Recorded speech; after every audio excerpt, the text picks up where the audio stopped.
Ok, vamos mergulhar direto nisso. Sejam bem-vindos a esta análise. Hoje, a gente vai explorar uma revolução tecnológica silenciosa que está acontecendo nesse exato momento, bem dentro das comunidades de fé. Estamos falando, claro, da inteligência artificial. Sabe, a IA não é mais só um assunto para aquelas gigantes de tecnologia do Vale do Silício. Os algoritmos já cruzaram as portas das igrejas e, olha só, subiram até os púlpitos. O nosso objetivo aqui não é demonizar a tecnologia de jeito nenhum, mas também não é abraçar tudo às cegas. A ideia é entender exatamente como isso tudo está reconfigurando a experiência religiosa que vivemos hoje.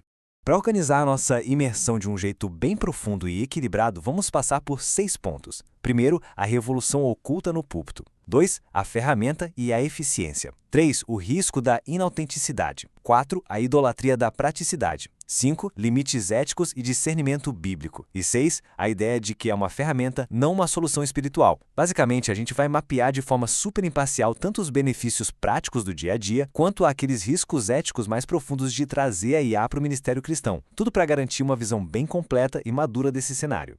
Então, começando pelo ponto 1, a revolução oculta no púlpito e como a IA já está presente. Para iniciar, a gente precisa tirar uma coisa da cabeça. Usar IA na igreja não é nenhum roteiro futurista de ficção científica, viu? É uma realidade superativa acontecendo agora mesmo, afetando líderes e membros, muitas vezes sem ninguém nem perceber. Imagina só essa cena que os dados revelam. Pense num pastor orando em voz alta lá no escritório dele, buscando inspiração. O celular ou aquele assistente virtual ali em cima da mesa acaba captando algumas palavras-chave dessa oração. Aí logo depois, quando ele abre um aplicativo de música para colocar um som de fundo para estudar, o algoritmo, que já absorveu esses dados, sugere uma melodia super melancólica ou talvez exageradamente triunfante. E o que acontece? Essa automação simples acaba influenciando de um jeito sutil e totalmente inconsciente o tom emocional de todo o sermão. Literalmente, a tecnologia já está ali, participando da exegese sem pedir licença. Agora, o que é realmente interessante sobre todo esse cenário é que não estamos falando só de influências acidentais. Tem todo um ecossistema intencional rodando. Já existe um catálogo gigante, e muito usado por sinal, de ferramentas alimentadas por IA feitas sob medida para igrejas. Tem para preparar sermão, gerenciar dízimos, analisar a frequência dos membros e para administração em geral. E essas plataformas prometem entregar esboços bíblicos e devocionais em questão de minutos. É uma mudança completa na logística de quem faz o ministério acontecer. O que nos leva ao nosso segundo ponto, a ferramenta e a eficiência, ou os benefícios práticos da automação. Diante de todas essas novidades, surge a pergunta óbvia: por que essas ferramentas estão sendo adotadas tão rápido? E a resposta exige muita empatia. O peso do ministério hoje em dia é imenso, e a inteligência artificial oferece um alívio administrativo que, convenhamos, é absurdamente atrativo. E a gente tem evidências claras de que líderes super sérios e comprometidos já estão usando a IA no dia a dia. Olha só o exemplo documentado do reverendo Augustus Nicodemos. Ele mesmo diz que é uma mão na roda e que criou um chat GPT totalmente personalizado. Ele carregou todos os livros, artigos e cursos dele na memória do sistema. Com isso, consegue filtrar a própria teologia em segundos, acelerar pesquisas e poupar um tempo precioso. É a tecnologia funcionando como um assistente de pesquisa brilhante que simplesmente não dorme.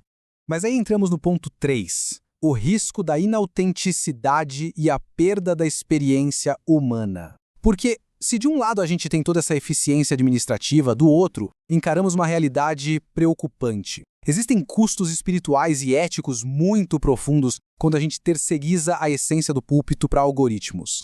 Isso ilustra brilhantemente a tensão central desse debate. De um lado da balança temos a velocidade e a frieza do processamento de dados da pesquisa artificial. Do outro, a preparação espiritual, aquela que exige oração, choro, a experiência humana vivida e, claro, a direção do Espírito Santo. O perigo real começa exatamente quando essa linha divisória some, quando a eficiência do algoritmo toma o lugar daquela luta espiritual e humana que é tão fundamental para gerar uma mensagem que seja de fato autêntica.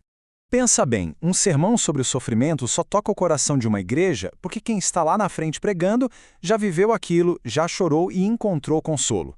Uma máquina não tem isso. Uma colagem de textos gerada por inteligência artificial, por mais bem escrita que seja, é totalmente desprovida de alma. O computador até simula a empatia, mas ele não sente dor, não sente alegria. E o impacto mais grave aqui é nas relações. Imagina descobrir que aquela mensagem comovente foi, na verdade, montada por um robô. Isso pode estilhaçar completamente a confiança que a comunidade tem na liderança. E isso nos puxa para o ponto 4, A idolatria da praticidade, a eficiência como um falso Deus. As fontes apontam para uma armadilha cultural gigante aqui. O problema não é só o código do software, mas a nossa cultura moderna, que muitas vezes valoriza a velocidade acima da dependência silenciosa e espiritual. Esse conceito de idolatria da eficiência é fascinante, mas também assustador. É a ideia de que o sucesso no ministério se mede pela otimização do tempo. Fazer mais rápido é sempre melhor, certo? Só que quando isso entra na igreja e a IA vira uma muleta, aquele processo orgânico e o tempo gasto em oração acabam sendo sacrificados no altar da produtividade. O grande alerta é este. Priorizar esse rendimento rápido pode, sem querer, transformar a congregação em meros consumidores de conteúdo. E pior, pode reduzir a missão da igreja a uma simples estratégia de marketing. Chegamos então ao ponto 5. Limites éticos e discernimento bíblico, navegando com sabedoria. Essa é a fase de síntese da nossa imersão. Como a gente aplica a sabedoria milenar das Escrituras para lidar de forma segura com esses algoritmos modernos? Afinal, a tecnologia avança, mas a ética bíblica não muda. E esse texto de Colossenses capítulo 2 serve como um freio necessário, um pilar para a gente parar e pensar. Cuidado que ninguém vos venha enredar com sua filosofia. Sabe, não existe tecnologia neutra. Toda IA carrega no seu código as visões de mundo, os vieses e as filosofias das empresas que a programaram. Absorver o que essas ferramentas entregam sem passar por um filtro exegético rigoroso pode acabar introduzindo, de forma totalmente invisível, conceitos humanos que não têm nada a ver com Cristo. É por isso que os pesquisadores colocam fronteiras teológicas tão rígidas. Por mais que a máquina escreva textos incríveis e simule a empatia com perfeição, ela não tem alma.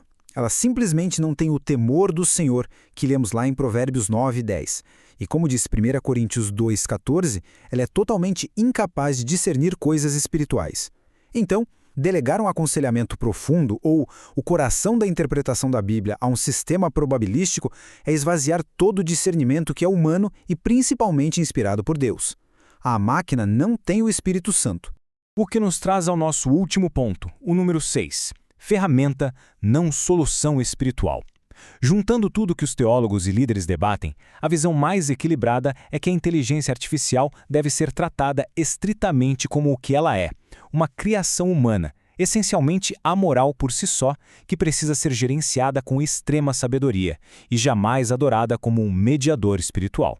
Então, o ponto crucial é este consenso. A tecnologia é, sim, uma ferramenta sensacional para aliviar a carga administrativa. Para organizar métricas, catalogar pesquisas e fazer tarefas repetitivas, ela é uma bênção. Mas o papel dela nunca, em hipótese alguma, pode se sobrepor à responsabilidade da liderança ou substituir a exegese inspirada. A essência, a verdade e a sensibilidade espiritual precisam ser preservadas a todo custo, porque no fim das contas, a autenticidade simplesmente não pode ser automatizada. O debate inteiro está apenas começando. E a forma como as comunidades de fé vão decidir usar essas ferramentas agora é o que vai moldar o futuro da comunicação cristã. A gente encerra essa análise com uma pergunta bem provocativa que já é o grande receio de muitas congregações por aí. Quando uma mensagem for entregue, o que as pessoas vão sentir? Isso é de Deus ou foi o ChatGPT? É uma dúvida que fica ecoando e que exige de todos um discernimento extremamente maduro diante desta nova era.